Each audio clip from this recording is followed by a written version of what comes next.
श्री दत्तात्रेय समारंभां सुप्रकाशानंदनाथ मध्यमां श्री अमृतानंदनाथ सरस्वती पर्यंतं वंदे श्री गुरु परंपरा।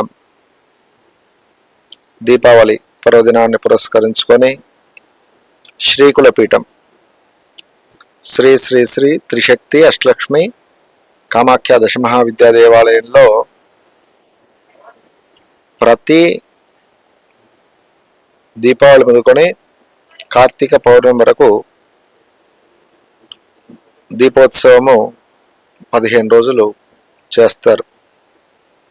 ముఖ్యంగా కార్తీక మాసంలో దేవతలు ఎక్కడ ఉంటారు అనే ప్రమాణాన్ని చూస్తే కార్తీక పురాణ ప్రమాణాలను అనుసరించి దేవతలు జ్యోతిర్మయ స్వరూపులు నెయ్యి దీపంలో మరియు కార్తీక మాసం అంతా కూడా జలంలో నదులలో ఉంటారు. అందుకే ఈ కార్తీక మాసంలో దీపాలు వెలిగించడం, నది స్నానం చేయడం శ్రేష్టంగా చెప్పబడింది.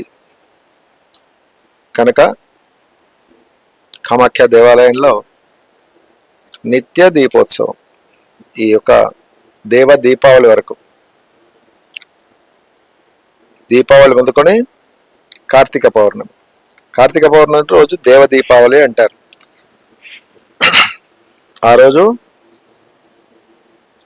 కార్తీక దీపోత్సవము మరియు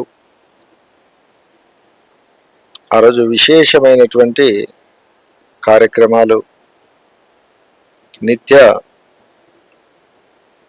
రుద్రాభిషేకం విచ్చేస్తున్నటువంటి భక్తులందరి చేత నిత్య రుద్రాభిషేకం చేయిస్తారు. రోజు బ్రాహ్మీ ముహూర్తంలో ఆ పరమేశ్వరునికి నిత్య పుష్పార్చన, బిల్వార్చన. కామాఖ్యాపీఠం ఇటు కార్యక్రమాలను సంకల్పించింది. కనుక మీ అందరూ కూడా ఈ బృహత్ కార్యక్రమాల్లో పాలుపంచుకొని ఆ జగన్మాత మరియు పరమేశ్వరుని కృపకు పాత్రలు అవుతారని భక్తిపూర్వకంగా మీ అందరినీ ఆహ్వానిస్తూ ఉన్నాం. జై మా కామాఖ్య.